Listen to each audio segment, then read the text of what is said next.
What few people realise is that in terms of leadership, Australia is on the cusp of the changeover from the boomers, the baby boomers, to Generation Y or the Millennials. Very soon the boomers who built the economy, who built all of the structures, the corporations that we have now, are all going to be retiring. They're starting to retire now. And as the baby boomers retire out of leadership positions, it's going to be leaving a huge leadership vacuum. The problem being that Generation Y or the Millennials are simply not stepping up to the plate to take over those leadership roles. So without these people, the large corporations and the institutions are simply not going to survive.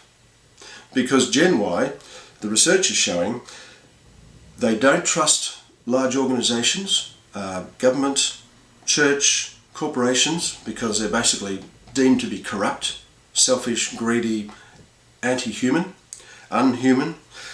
And Gen Y is going to be calling the shots. So for the large corporations to attract and retain the next generation of leaders, it's not the leaders who are going to have to change, it's the organisations themselves. So this is unprecedented. It's never happened in our history where the new generation is able to say how the old generation must change.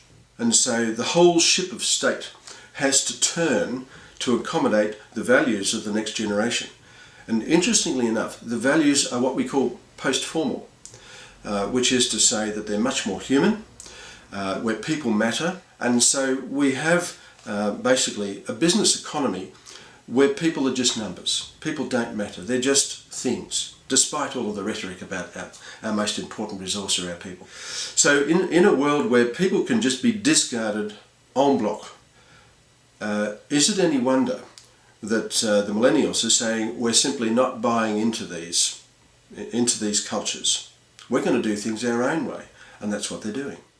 So in my view, we're on the cusp of an enormous change that will precipitate largely the end of large corporations, the people churners, as the millennial generation reshapes the way that we regard people and reshapes the way business is going to be done. It's already happening.